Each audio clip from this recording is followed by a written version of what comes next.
concerning how does cancer form. That was the other hat I was wearing. I'm very interested in cancer.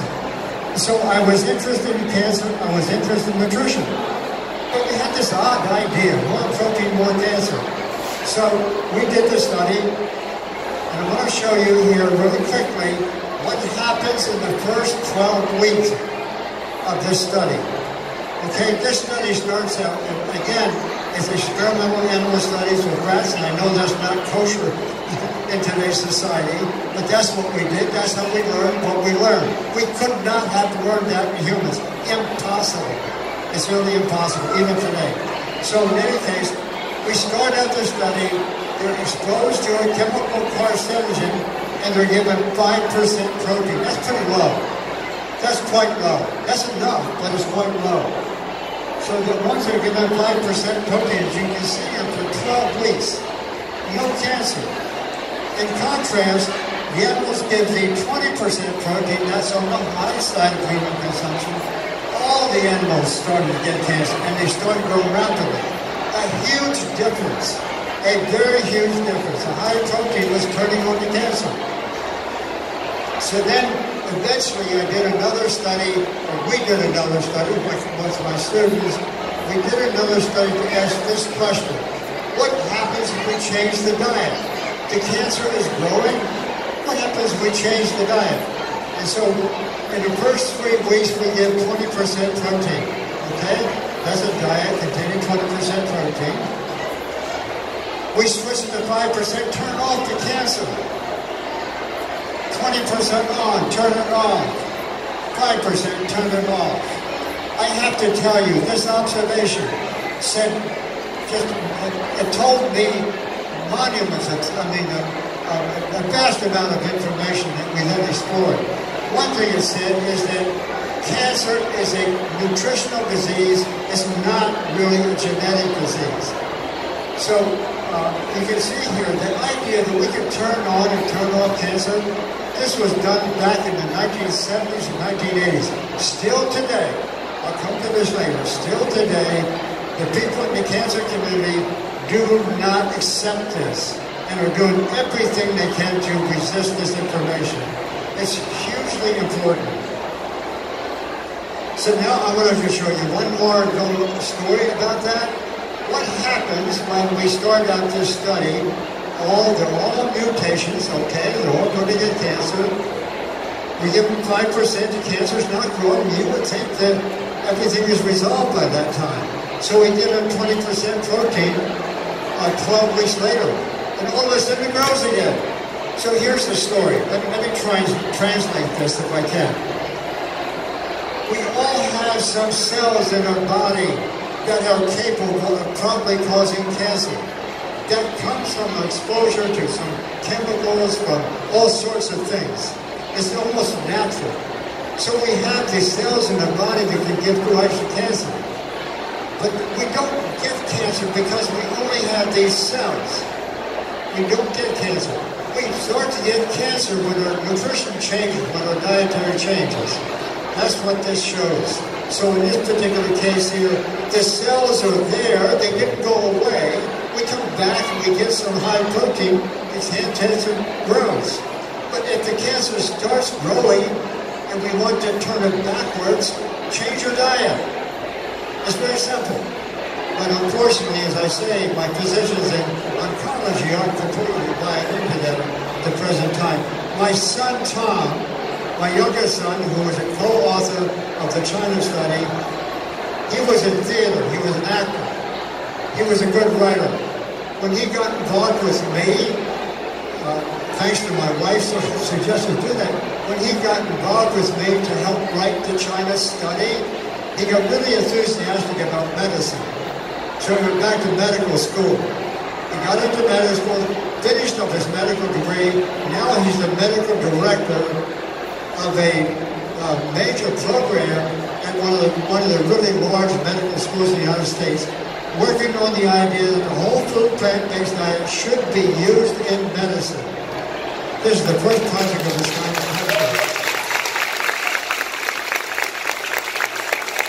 And presently he has enough funding to start the first phase of a a study trying the whole fruit plant-based diet on women with metastatic breast cancer. It's one of the more serious kinds of cancer.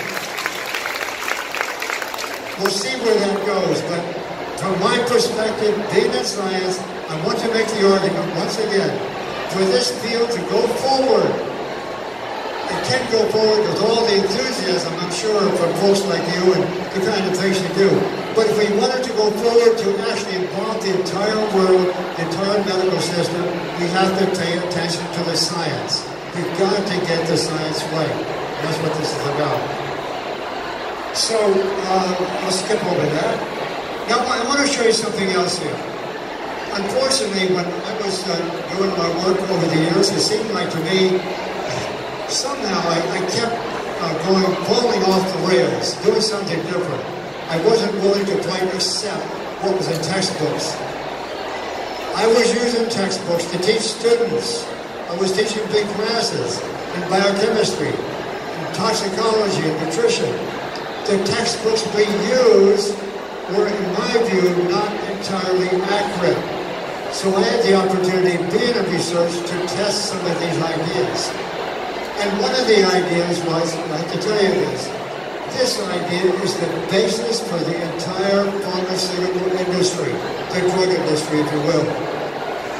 We tend to believe in our society that if we're going to be healthy, if we're going to cure disease, if we have disease, one of the best ways to do that is with drugs. I dispute that. I dispute that. We do not need to live on drugs, even though they may occasionally be useful. We do not need to depend on drugs to maintain health. Nutrition can do it. Nutrition. And there's only one kind of nutrition that can do that. It's the whole food plant-based nutrition. So I'm going to show you with that background comment, I want to show you what we found out in our research that led me to this point of view. This is a scheme showing our cancer forms. A little bit complicated, but let me stay with me just for a minute. It starts out with a mutation here. And then finally that chemical binds to the genes, to the DNA. That causes a mutation. At that point in time, then we have most of it gets repaired. It's all fixed. Our bodies naturally fix it. But sometimes the cell, during cell division, it becomes a cancer cell. And so we all have some cancer cells, sort of baby cancer cells, if you will. At that point in time, we're here. Our body also has the ability to get rid of those cancer cells on some occasions. In any case, what I wanted to do in our research, and this was over a period of about 15 years, I had a number of graduate students working on this, I wanted to find out what was the mechanism. I wanted to find out what was the mechanism by which a high protein turns on cancer. Now that's the kind of question we ask in science, in medicine especially. If we see something unusual, if we see something like a chemical or a new drug doing something that's very exciting, well, one of the first things we want to do, if we see something about disease we don't like, we try to identify the mechanism. What causes this? Because if we can understand that, then we can go and find ourselves a chemical, maybe, and block that reaction, right? That is the drug industry. That's the way we think. We look at a disease situation, we figure out what's going on, then we try to find a chemical to block it. That's what I was doing here. I was looking for the single reaction that might cause the cancer. And if we could find one, maybe we could get a drug. Or we could block cancer. It turned out that was not true. It turns out that when a nutrient, for example, is given, it doesn't cause something by a single mechanism. There's a whole bunch of stuff going on just simultaneously. And so all of a sudden, this essentially pulls the rug out from under the drug industry. And what it says, if we have the right kind of food to get the right kind of nutrition, we're going to get the right kind of health. It's that simple. It is that simple. So the message for the public at large is simple. It's really simple. admittedly, the biochemistry, the science behind it, admittedly, is very, very complex. And we in science will never, ever know all the reactions. We cannot do that in a million years. I say that with great certainty. We cannot do that. So we have very complex biology. You don't need to, if you're not in science, it's kind of fun to learn about it, but if you don't need to know that, you don't need to, I mean, if you don't want to know that, or you're not, skilled in that area, you don't need to worry about it. Just know this. Just know this. That the whole food, plant-based diet, the science is as solid as a rock. It is really now convincing. Don't let anyone tell you that some other diet, like the low-carb diet, or the South-Beast diet, or the Atkins diet, or the paleo diet, name it. Those diets are all attempts to try to skirt around the whole food plant-based diet. I'm talking about the whole food plant-based diet. That is the answer to what is good nutrition. There's no question about that. The science is in good order. So, one of the things that I learned in this research, of course, as I was changing my mind about protein, was that the animal foods, where we think we get all the protein from, I think all of you know we don't need to eat animal foods to get our protein. We need protein, yes, we need protein. That's not an issue. If we didn't have protein, we'd be dying. You wouldn't be here. I wouldn't be standing here. So protein is really important, but we do not need to eat animal foods to get the protein, period. We get all the protein we need from plant foods. So when we do that, let's say we compare animal foods and plant foods. There's lots of nutrients in, obviously, these foods, especially in plant foods. Here, for example, is the antioxidants, complex carbohydrates, vitamins, thousands and thousands of those kind of compounds. Basically, they're all in plants. And these nutrients right here, this is what makes us healthy. And animal foods don't have them. They really don't have those kind of things. So plants are very different from animals as far as their nutrient composition is concerned. As far as fat and protein is concerned, plant foods have some fat, they have some protein, clearly. But don't worry, that's fine. In fact, we need some fat, we need the protein, but it's the right kind and it has the right amount. As long as we're eating whole foods, you don't ask that question. It's just this. So what we see here in this chart is that animal foods are vastly different from plant foods. Vastly different. When we start eating animal foods because we believe we should, what happens, we're increasing protein. That's a bad deal. That increases heart disease, increases cancer and heart disease and a number of other things. We start putting the animal food, that creates a problem. But there's one other part of that story not recognized. When we make the animal food a higher and higher proportion of our total food consumption, then we're decreasing the consumption of plant foods. We're pushing the peas and the beans and the cauliflower to the side as we eat our steak. That is another big issue. So when we're consuming animal foods, we're getting harm from two sources. Number one, we're getting harm from the protein itself. And secondly, we're getting harmed because we're not eating the foods that actually counteract the protein effect. It's a very important point. Okay, there is a third group, unfortunately you all know what I'm talking about. It's the processed foods, it's the convenient foods. It's the cookies and cakes and candies and pies and cakes and so forth and so on. All the stuff that we buy in the convenience stores. Those kinds of products are usually made up of course, they're made up of parts of bigger food. And even as soon as you take out something out of the good plant foods and put it mix it into a bowl, you can take out the fat from plants, you can take out the sugar from plants, okay? You can put some salt and you can put some other things and you can make a donut. That's not what I'm talking about. That's why I say whole plant foods. Processed foods are a big mixture of things that are really not useful. When I wrote the China study with my son Tom, we were doing this in 2002 to 2005. It took us about 3 years to do this. I was already aware at that time that the plant food diet could actually prevent cancer. I also had some information that had some benefits for other diseases too, but I didn't know for sure. And so I went back into the scientific literature, took some time to go back and look at this systematically. It turns out in 2005, all these diseases here, all those diseases, there was some evidence in the literature that consuming a plant-based diet, if you will, they can actually prevent and even treat all these different diseases. So it said something. This is something, again, very exciting. Basically, the whole food plant-based diet is very broad in its effects. Stop and think about that.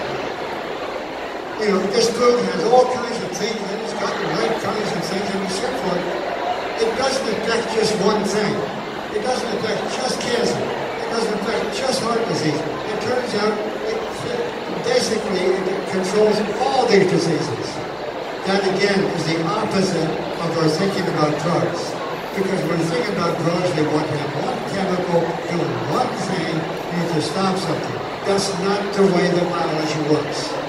There's a huge, really a momentous idea. But when we're consuming the right kinds of foods, we're dealing with all these diseases simultaneously. And that's why so many of you who may have tried this already, maybe you did it because you had a health problem, maybe you had a weight problem, a heart disease problem, whatever. I hear this all the time. People, once they start this, they get miraculous recovery in a matter of weeks all the time, certainly within months. And I think many of you know this. And it really has to do with this idea here. This diet actually controls many diseases. It's also very fast.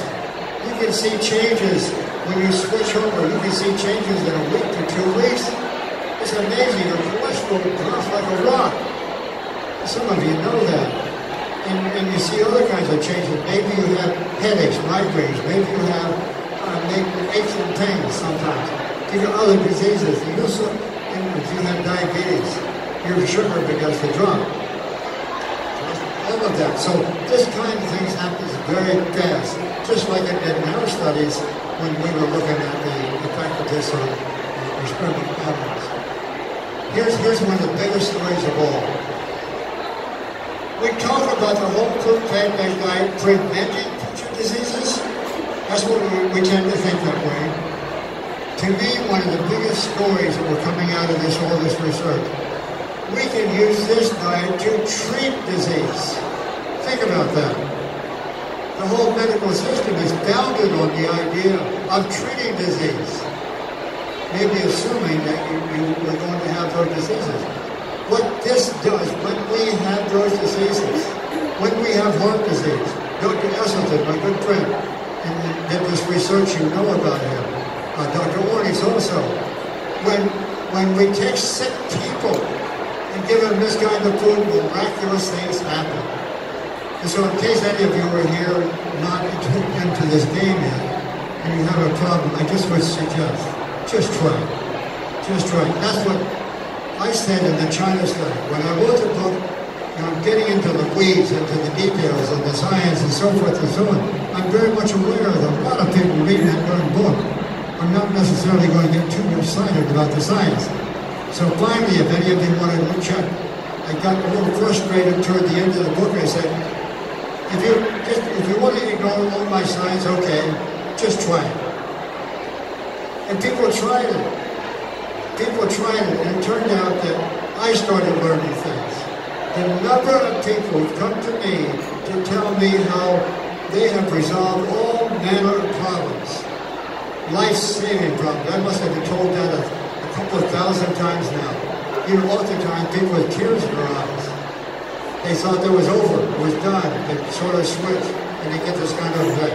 And now I'm really convinced at this point, this whole food plant-based diet is a fact of nature. What we're looking we're looking at nature. This is the way nature works.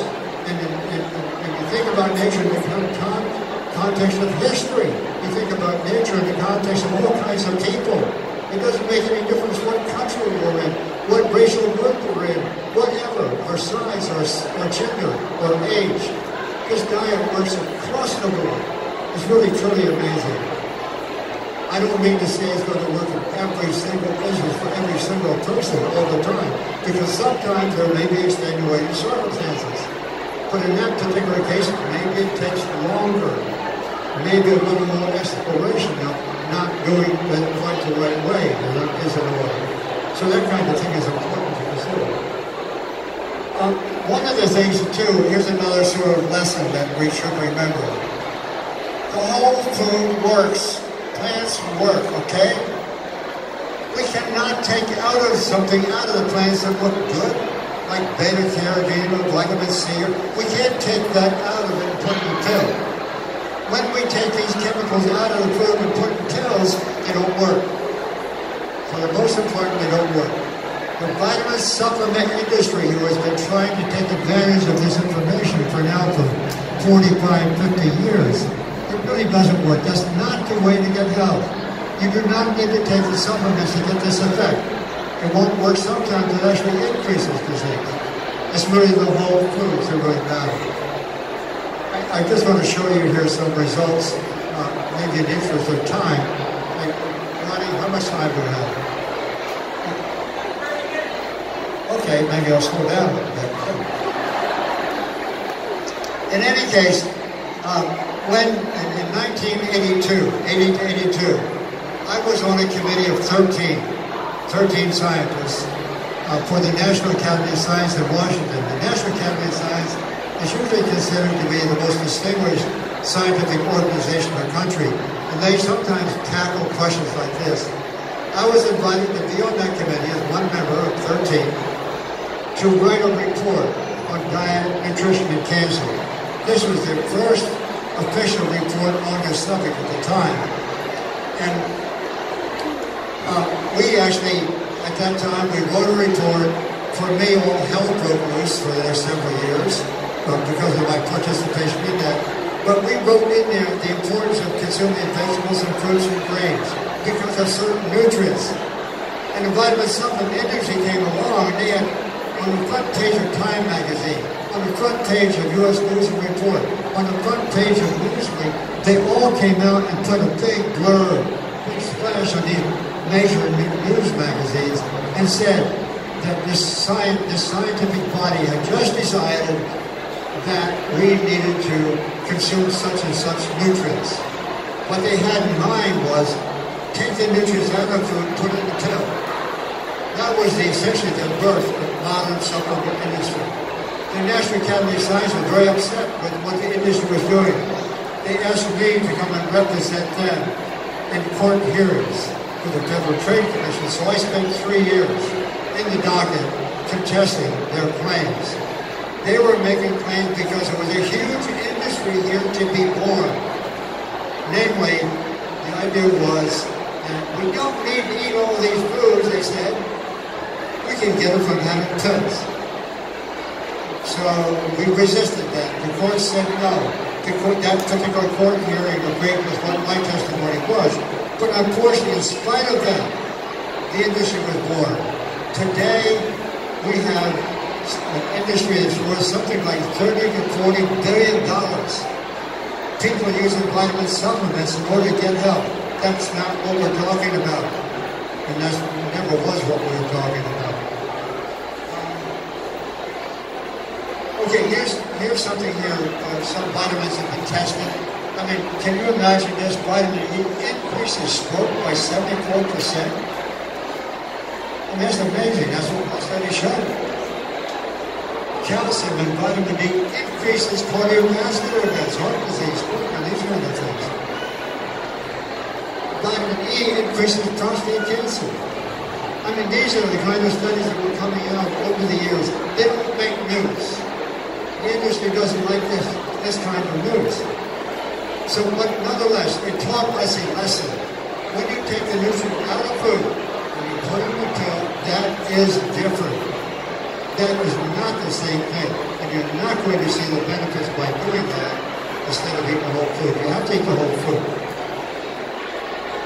Now, I want to show you some data, again, in the past, in science.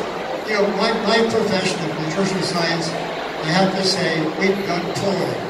We have, in my view, this science has been betraying the American public for close to 100 years. And I'm, for one, attempting to try to change that. But let me just show you what has happened in the past and as we have missed things. Here is a relationship between breast cancer going up the x-axis versus animal protein. Look at that chart there. That was published in 1986. What that shows for different countries, as they increase their consumption of animal protein, breast cancer goes up. Very clear. I mean, that's something indisputable, right? And that line goes right down through the zero. So what that says, as soon as you put in a little animal protein in the diet, no normal food, there's a risk for breast cancer starts going up. That was published in 1986. The first time that idea was actually suggested for research was in 1809, believe it or not. 1809 in England. I've gotten it right, quite interested right in the history of this. But the idea that animal protein is a bad actor has been around for a very long time. For a very long time. And here's some information right there. Here's a different report, different countries, different author, showing as animal proteins increase, the amount of breast cancer, not just causing death, the amount of breast cancer that actually forms, that's incidence. Same thing. So here's two slides showing the same thing. Put animal protein in the diet, your risk of breast cancer is going to go up. Here's cancer of the uterus, same thing. This is published, this is in the literature. This is not my stuff. This is stuff that's been around. For colon cancer, the same thing. Put a little animal protein and the risk of that disease goes up too. Kidney cancer. Look at this is old information. You might wonder, why haven't we been told this in the last few decades? Maybe, you know, 4 or 5 decades. This is part of the story. It's been basically hidden. Here's prostate cancer. This particular case here, the animal proteins coming from skim milk. What this shows is that you start increasing the consumption of skim milk, that's no fat. People thought that was a good idea one time. No, as you get increased consumption of skim milk for the men, your risk for breast cancer, for prostate cancer is going to go up. The same as it did for women, for uterine cancer and breast cancer and so forth. Here's a publication, 1959, showing the relationship between animal protein consumption and heart disease. Heart disease. You have heard that heart disease is caused by high-fat diets, maybe. You have heard that heart disease is caused by consuming cholesterol. Both of those statements, in principle, are wrong. Heart disease is caused by consuming animal protein and all that goes with it. And when we're consuming animal protein in the form of animal food, then you are consuming some cholesterol, yes, that's true. And some of that cholesterol gets in your blood supply. But that's not the cause of the disease. The cause of the disease is the mere fact I want to eat animal protein. And we know evidence, we've got really good evidence going back more than 100 years. When you start eating more animal protein, the cholesterol in the blood starts going up. Much more so than it does, for example, just consuming cholesterol itself. The animal protein is so profound. But we didn't want to accept that idea. We started saying, oh, it's low fat, it's low cholesterol. Let's take out the cholesterol, let's take out the fat. Let's have skim milk, let's do this, let's do that. And we did that. In the meanwhile, hundreds of millions of lives were prematurely lost. Because that's not the way to solve the problem. The way to solve the problem is stop eating animal food. End of story. And when that happens, then of course the plant consumption is wrong. I'm going to show you one last slide here and save some time for questions. saying a statement that is very provocative, I'm sure, especially provocative for my colleagues in nutritional science. And that is that those of us in nutritional science, over the last many decades, a century or so, I think we've done a poor job. One of the reasons we've done a poor job is because nutrition is not taught in medical schools, number one. There's not a medical school in the United States that teaches nutrition, not one. But yet people look to the doctor for information on nutrition. No, that's not where to look. Doctors are not trained in this area. Some doctors, of course, are getting trained and they do a nice job. That's one problem. The second problem is that doctors who might want to use this information to actually try treating patients, for example, let's say they go and they learn something about it, they're really getting enthused about it, and they want to do that. You know they cannot get reimbursed because basically doctors are reimbursed according to so-called medical specialties.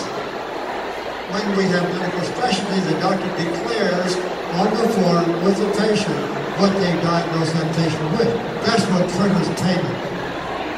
We have about 130 medical specialties in the medical profession. Not one is called nutrition. So doctors are not trained in this subject. They're not allowed to get reimbursement if they do want to get this. And so those two ideas have really limited the ability of the public to know this. Now there's one major reason for all of that, and that is those of us doing dietary guidelines, those of us determining how much nutrition should be consumed, those of us in policy development have been doing a very bad job. I want you to, this is my last slide here, the next slide. This shows you a scale of protein within the range of human experience, if you will. What you can see here, that 5 to 6 number there, that means 5 to 6% of the diet, that's enough protein to meet our minimum needs. That's all we need. Just keep that in mind. 5 to 6%.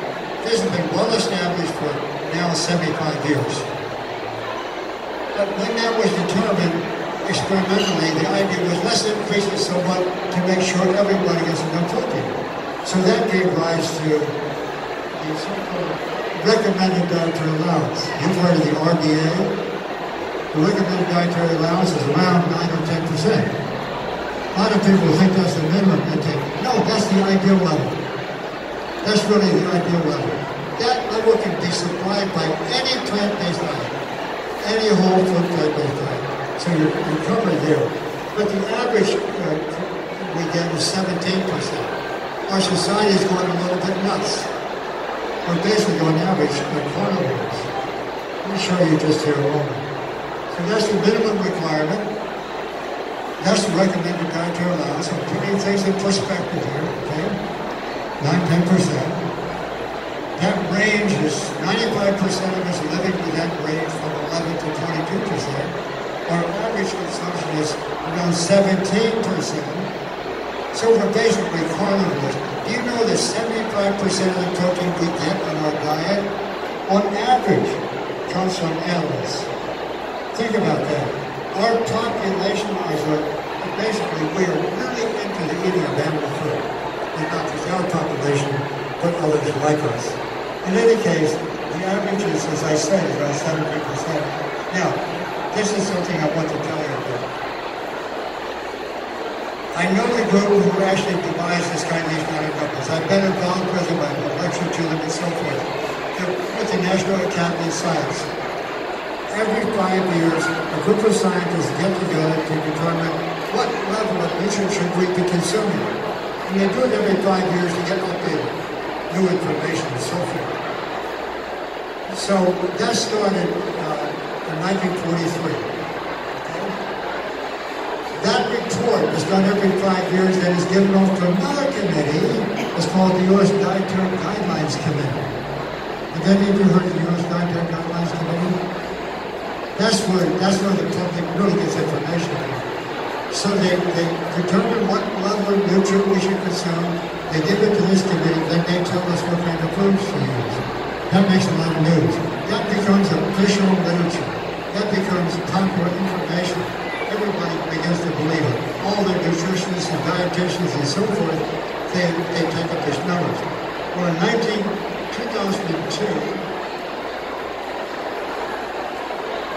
sorry about that. In 2002, you can't see that. In 2002, instead of saying how much of nutrient we need, they said, here's the upper safe limit. And a decision was made that the upper safe limit for protein was 35%. And I told you 10% is enough. 10% is enough. This was absolutely, this is extraordinary. I knew a couple of people on that committee, it was not on the committee, I picked up the phone and I called one of them and I said, hey Joe, they'd known him for about 30 years. I said, why are you doing this? Like, there's no basis for this. This is like an 800-page report. And he argued a little bit because he talked defensive. And finally he said to me, he says, you know, Colin, he says, you know I don't know anything about nutrition. Which then leads to this idea here, and I know it very well. These studies are done very carefully by scientists, but then they're turned over to somebody who puts the headlines on it, or they're turned over to administrators, who can usually sometimes repeat with some things in the headlines that are probably just enough. And that's really what happened in this particular case here. The committee report did not say that 35%, but did not justify that statement. But the people who were heading it up put that in the final statement. And the one person, the director of that at the time, was the most influential consultant for the dairy industry in the world. This is what's going on behind the scenes, this kind of thing. And so the public is not getting told this. You know, just one more slide to show you. I'm now running another book, I'm about 70% of the way through it. And I'm tentatively writing the title called Behind the Curtain, because I really want to tell this story from a personal perspective. What goes on behind the scene that has caused our society for so long, not just the United States, but worldwide, has caused us for so long not to know this information. It is crucial, it's absolutely crucial that our society throughout the world get to know this information and the impact it can have on the environment, the impact it can have on healthcare, and the impact it can have on our lives, our families' lives, and our friends' lives is absolutely enormous. And I want to just finish here just with one more thing.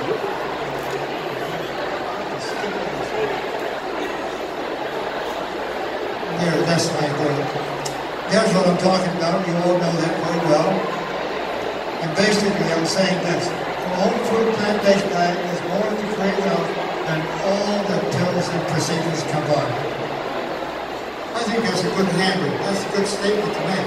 Good thing to keep in mind. A whole food plant-based diet will do more than all the pills and procedures combined.